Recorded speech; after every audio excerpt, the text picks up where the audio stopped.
तो इस वीडियो के अंदर मैंने तुमसे प्रॉमिस किया था कि मैं बेन 10 के कॉन्सेप्ट आर्ट्स के ऊपर बात करते हुए वीडियो बनाऊंगा और उसी प्रॉमिस को पूरा करते हुए आज हम इस वीडियो में बात करने वाले हैं बेन 10 के बहुत सारे अर्ली कॉन्सेप्ट आर्ट्स के बारे में, जिसकी शुरुआत हम करते हैं इस बेन 10 के अर्ली लोगो से। यानी कि बेन 10 का लोगो शुरू में कुछ इस तरह का होने वाला था, मतलब इसका फॉन्ट तो सेम ही है लेकिन कलर इसका रेड होने वाला था और यहाँ पे तुम बेन का ओमनिट्रिक्स वाला हाथ भी देख सकते हो लोगो के अंदर। एंड ओवरऑल ये लोगो ब्लैक, व्हाइट और रेड कलर का होता। आगे बढ़े तो ये वाली इमेज तो मैंने आपको दिखाई ही थी अपनी एक वीडियो में, या फिर आपने कभी ना कभी इस इमेज को इंटरनेट पे देखा ही होगा, जहाँ पे हम बेन, ग्वेन और ग्रैंडपा, ग्रैंडपा का तो सेम वही डिजाइन है लेकिन बेन और ग्वेन के डिजाइन फाइनल डिजाइन से थोड़े से डिफरेंट है। ग्वेन का तो बहुत ही ज्यादा डिफरेंट है, जो कि इनके पायलट डिजाइन्स थे। पायलट एपिसोड अगर तुम्हें नहीं पता क्या होता है तो बेसिकली पायलट एपिसोड एक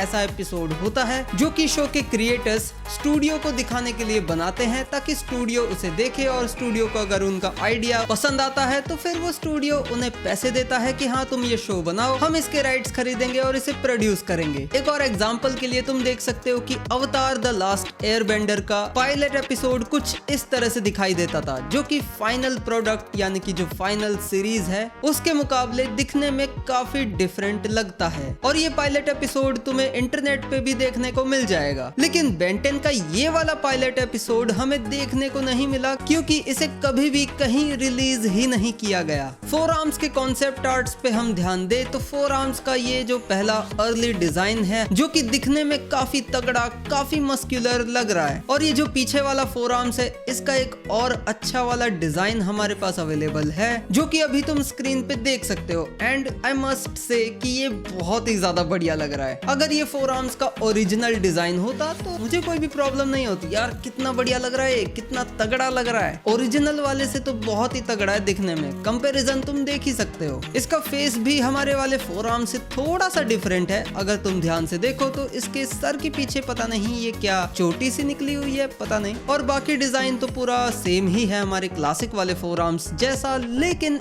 इसके ओमनिट्रिक्स को अगर तुम ध्यान से देखो तो इसका ओमनिट्रिक्स का सिंबल तुम्हें काफी अजीब लगेगा। इनफैक्ट ये सारे जो बेन के एलियंस के अर्ली कॉन्सेप्ट आर्ट्स हैं उन सभी में तुम नोटिस करना कि ओमनिट्रिक्स का सिंबल हमेशा से वैसा नहीं होने वाला था जो कि हम जानते हैं, बल्कि पहले ओमनिट्रिक्स का सिंबल ऐसे स्पिनर के जैसा 3 डॉट्स वाला होने वाला था, जो कि यहाँ फोर आर्म्स के कंधे पर भी है। और स्टिंग फ्लाई के कॉन्सेप्ट आर्ट पे तो उसकी पूरी चेस्ट पे ही ये ओमनिट्रिक्स का सिंबल चिपकाया हुआ है, लेकिन बाद में शायद उन्होंने रियलाइज किया होगा कि ये उतना बढ़िया भी नहीं लग रहा, इसीलिए उन्होंने इसे चेंज करके ये आर ग्लास और ट्रायंगल वाला सिंबल बना दिया। पर इसमें भी चेंजेस हुए हैं। इसका ओमनिट्रिक्स का सिंबल बीच में से ग्रे कलर का है और साइड साइड में से जो इसके ट्रायंगल है वो व्हाइट कलर के हैं, मतलब यहाँ पे कलर उल्टे कर दिए हैं। एक्सेलरेट के कॉन्सेप्ट आर्ट की शीट में हम देख सकते हैं कि उसके ट्रांसफॉर्मेशन को यहाँ पर स्टोरी बोर्डिंग के थ्रू दर्शाया गया है। और यहाँ पे तुम एक और चीज भी नोटिस कर सकते हो कि एक्सेलरेट के ट्रांसफॉर्मेशन में हमें बेन के पैर तो एक्सेलरेट में ट्रांसफॉर्म होते हुए दिखाए जाते हैं, लेकिन शायद उसका फेस भी एक्सेलरेट के फेस में ट्रांसफॉर्म होते हुए हमें दिखाया जाना था, लेकिन पता नहीं क्या वजह रही होगी कि उन्होंने एनिमेशन में इसे ड्रॉप कर दिया। और बेन 10 क्लासिक के फर्स्ट एपिसोड से ही एक्सेलरेट का तुम ये वाला फ्रेम भी देख सकते हो।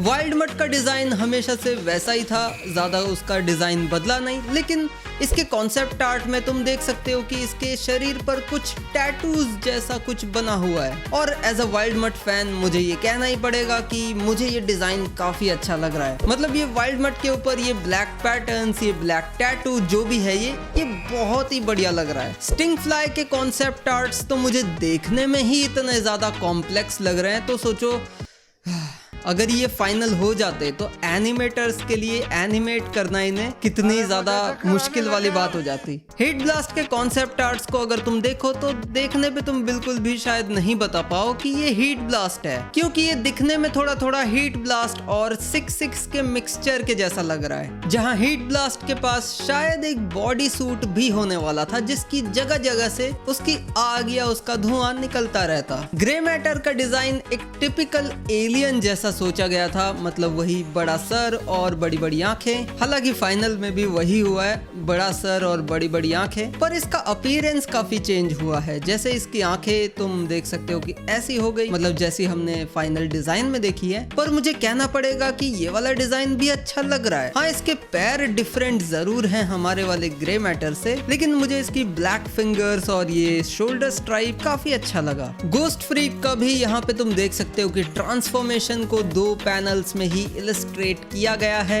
यहाँ पे हमें गोस्ट फ्रीक का एक आर्ट भी देखने को मिलता है उसके फाइनल डिजाइन में। और बाप रे, ये वाला डिजाइन देखो यार तुम, ये शायद गोस्ट फ्रीक की ट्रू फॉर्म यानी ज़ेस्केयर का डिजाइन होगा, मतलब अर्ली कॉन्सेप्ट आर्ट होगा उसका। और ये मैंने पहले कभी नोटिस नहीं किया था यार कि यहाँ पे एक स्कल है, मतलब लिटरली एक असली स्कल। ऐसा लग रहा है कि बेन का स्कल है वो। इसके टेंटिकल्स जो है वो यहाँ से निकल के इसकी आंख में जा रहे हैं, इसको रैप कर रहे हैं। भाई मतलब डरावना है, जो कि होना भी चाहिए गोस्ट फ्रीक को। हालांकि जो फाइनल डिजाइन है वो मुझे ज्यादा पसंद है, क्योंकि उसका जो स्कल है वो बेन वाला स्कल नहीं है, एक ह्यूमनॉइड स्कल नहीं है। वैसे ही गोस्ट फ्रीक बड़ा डरावना था, लेकिन अगर तुम स्कल वगैरह दिखाओगे असली, वो भी बेन का ऐसे, तो बच्चे तो फट जाएगी बच्चों की। इसलिए जो स्टाइलाइज्ड हमें स्कल दिखाया गया था वही नुकीला सा और बड़ी सी बॉडी ज़ेस्केयर की, वो आई थिंक बेस्ट चेंज था।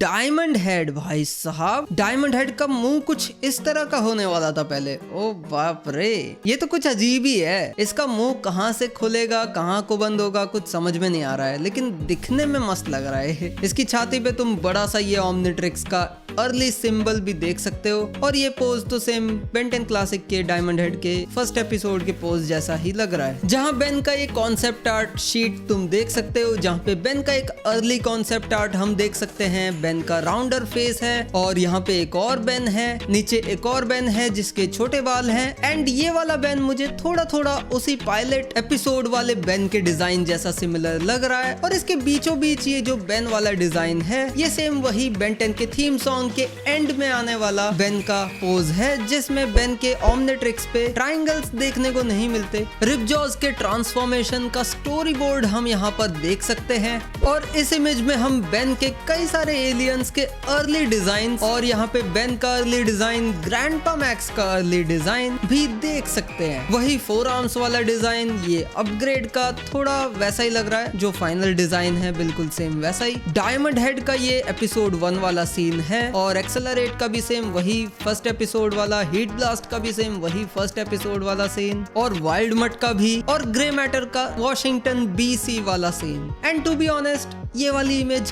काफी तगड़ी है भाई। अगर मुझे इस इमेज का एक हाई क्वालिटी अच्छा वाला पोस्टर मिलेगा तो मैं डेफिनेटली उसे खरीद के अपने कमरे में जरूर लगाना चाहूंगा। क्लासिक सीरीज वाले बेन के इस वाले अर्ली आर्ट में हम देख सकते हैं कि उसकी टी शर्ट हमेशा से ब्लैक एंड व्हाइट नहीं होने वाली थी, बल्कि ग्रीन और ब्लैक कलर की शुरू में इसको सोचा गया था, जो कि बेन 10 ओमनीवर्स के जैसा है। और अगर हम बात कर ही रहे हैं बेन 10 के अर्ली कॉन्सेप्ट आर्ट्स की, तो बेन 10 भी हमेशा से बेन 10 वैसा नहीं होने वाला था। जैसा कि हम जानते हैं, बेन हमेशा से एलियंस के अंदर ट्रांसफॉर्म नहीं होने वाला था, बल्कि पहले ये सोचा गया था कि बेन 10 सुपर हीरोज के अंदर ट्रांसफॉर्म होगा। जहां बेन का डिजाइन शुरू में कुछ इस तरह का होने वाला था, ओमनिट्रिक्स का डिजाइन एक लिटरल वॉच की तरह होने वाला था, और जो बेन के 10 सुपर हीरोज होते जिनमें बेन ट्रांसफॉर्म हो सकता था, वो होते digger, dragon fly, ghost freak, grey matter, inferno, plant गाय, रेजर जॉज,